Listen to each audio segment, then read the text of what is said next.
सोनू पंजाबन उर्फ गीता अरोड़ा, जिसे दिल्ली की लेडी डॉन कहा जाता था, जिसने दिल्ली एनसीआर में सबसे बड़ा सेक्स रैकेट चलाया, जिसके 3 गैंगस्टर के साथ संबंध थे, सभी के साथ उसने शादी की और जिसके साथ उसने शादी की सभी मारे गए, जिसे साल 2020 में कोर्ट ने एक नाबालिग लड़की को जबरदस्ती सेक्स रैकेट में धकेलने के लिए पॉस्को एक्ट के तहत दोषी पाया और 24 साल की कड़ी सजा सुनाते हुए ये तक कह डाला कि सोनू पंजाबन को सभ्य समाज में रहने का कोई अधिकार नहीं है। सोनू पंजाबन ने महिला कहलाने की सारी हदें पार कर दी हैं। सोनू पंजाबन को तो महिला तक कहना नहीं चाहिए। आखिर क्या है सोनू पंजाबन की कहानी? कैसे गीता अरोड़ा से सोनू पंजाबन उसका नाम पड़ा? कैसे उसने सेक्स रैकेट का सबसे बड़ा धंधा दिल्ली एनसीआर में चलाया? कैसे उसकी जुर्म की दुनिया में एंट्री हुई? बताएंगे आपको क्राइम कैपिटल के आज के एपिसोड में। नमस्कार, मेरा नाम दिनेश यादव है और आप दिल्ली तक देख रहे हैं। सबसे पहले तो आपको बता दें कि जेल में सजा काट रही सोनू पंजाबन HPV यानी कि मानव पेपिलोमो वायरस नाम की गंभीर बीमारी से पीड़ित है, जिसे अदालत ने इलाज कराने के लिए अंतरिम बेल दी थी, लेकिन उसे 21 जून को शाम 5 बजे अदालत में सरेंडर करना था। लेकिन उसने सरेंडर नहीं किया, बल्कि अदालत में एक याचिका लगाते हुए अपनी अंतरिम बेल को 60 दिन और बढ़ाने की मांग की, ये कहते हुए कि वो गंभीर बीमारी से पीड़ित है और उसे इलाज की सख्त जरूरत है। अब सोनू पंजाबन की इस याचिका पर अदालत ने दिल्ली पुलिस को नोटिस जारी कर यह आदेश दिया है कि उसकी मेडिकल स्थिति का पता लगाया जाए। सोनू पंजाबन की इस याचिका का दिल्ली पुलिस ने पुरजोर विरोध किया, ये कहते हुए कि सोनू पंजाबन को पहले ही काफी वक्त दिया जा चुका है। दोनों पक्षों को सुनने के बाद अदालत ने इस मामले की अगली सुनवाई 27 जून को करने का फैसला किया है, यानी कि कल इस मामले की सुनवाई होगी। अब क्या है गीता अरोड़ा से सोनू पंजाबन बनने की कहानी? चलिए वो आपको विस्तार से हम बताते हैं। दरअसल सोनू पंजाबन की जुर्म की दुनिया में एंट्री होती है साल 2003 में, जब उसने साल 2003 में ही विजय सिंह नाम के गैंगस्टर से शादी की। विजय सिंह के साथ शादी करते ही उसकी जुर्म की दुनिया में एंट्री हो गई, लेकिन शादी के कुछ सालों बाद ही यूपी STF ने एक मुठभेड़ में विजय सिंह को मार गिराया। विजय सिंह की मौत को कुछ वक्त बीता और उसके बाद सोनू पंजाबन की जिंदगी में दीपक नाम के एक और गैंगस्टर की एंट्री हुई। अब दीपक जो था वो भी गैंगस्टर था और उसका नाम भी कई वारदात में शामिल था। पुलिस उसके पीछे पड़ी हुई थी।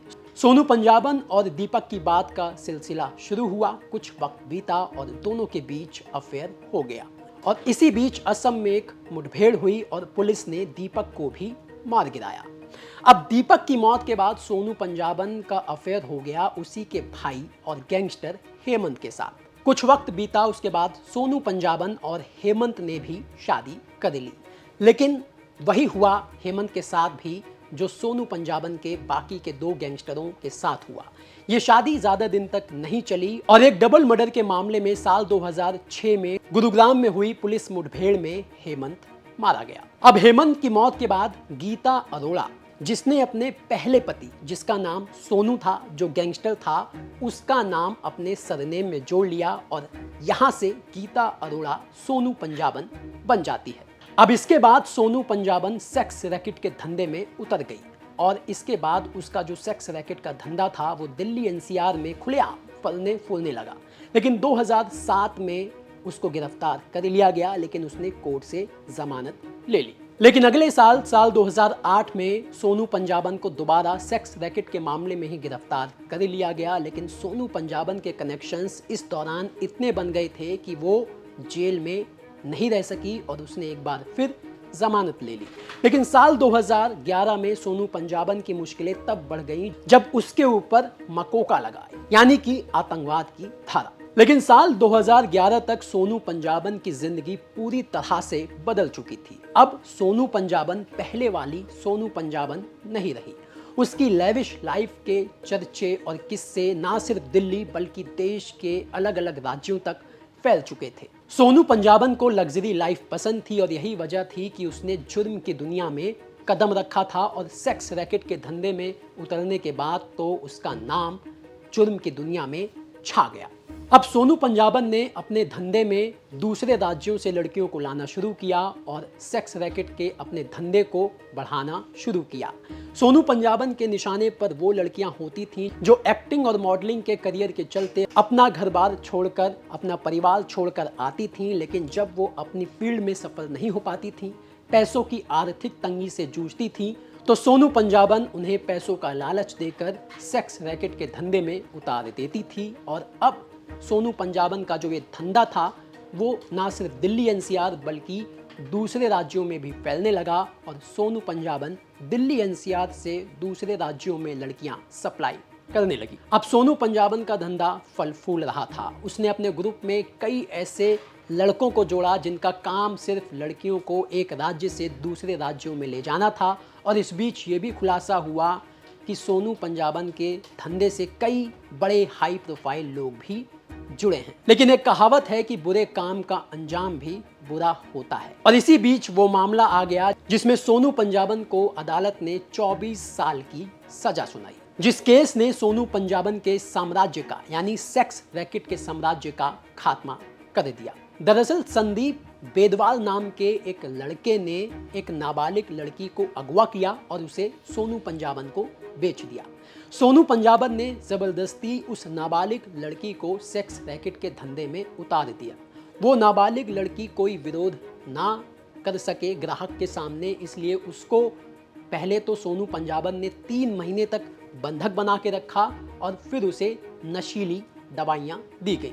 3-4 महीने तक उससे धंधा कराने के बाद सोनू पंजाबन ने उस नाबालिग लड़की को लखनऊ में अपने एक साथी लाला को बेच दिया। और इसी मामले में जब ये पूरा मामला खुला, इसी मामले में सोनू पंजाबन की गिरफ्तारी हुई, जिसे सजा सुनाते हुए साल 2020 में कोर्ट ने ये तक कह डाला कि सोनू पंजाबन ने न सिर्फ सेक्स रैकेट का धंधा चलाया बल्कि जबरदस्ती एक नाबालिग लड़की को उसमें धकेला, उसे नशीली दवाइयां दी गईं और वो लड़की विरोध ना कर सके, इसलिए उसे बंधक बना के रखा और उसे दूसरे अपने साथी को बेचा।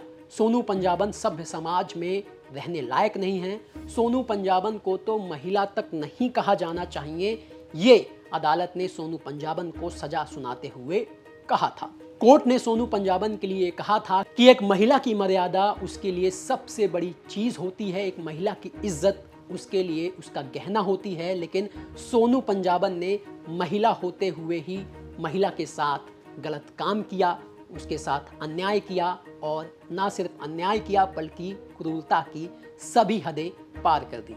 सोनू पंजाबन की जगह एक ही होनी चाहिए, वो है जेल। हम इस मामले में कोई रियायत नहीं दे सकते और इस तरह सोनू पंजाबन को साल 2020 में 24 साल की सजा सुनाई गई, कठोर सजा सुनाई गई, जिसके बाद सोनू पंजाबन एक बीमारी, एक गंभीर बीमारी का सहारा लेकर, यानी उनका दावा है कि उन्हें एक गंभीर बीमारी है और तब से ही लेकर उनका काफ़ी समय जो है वो अस्पताल में इलाज के लिए बीता। अभी भी साकेत के एक अस्पताल में वो भर्ती है, उसका इलाज चल रहा है और उसी इलाज का हवाला देते हुए सोनू पंजाबन ने अदालत से एक बार फिर 60 दिनों तक के लिए अपनी अंतरिम बेल को बढ़ाने की मांग की है, जिस पर सुनवाई कल होगी। तो ये थी सोनू पंजाबन की पूरी कहानी, जिसने दिल्ली, ना सिर्फ दिल्ली बल्कि देश में कह सकते हैं कि सबसे बड़ा सेक्स रैकेट का धंधा चलाया, खुलेआम चलाया, जिसके 3 गैंगस्टर से संबंध रहे, शादी भी की, लेकिन जिस भी गैंगस्टर से उसने शादी की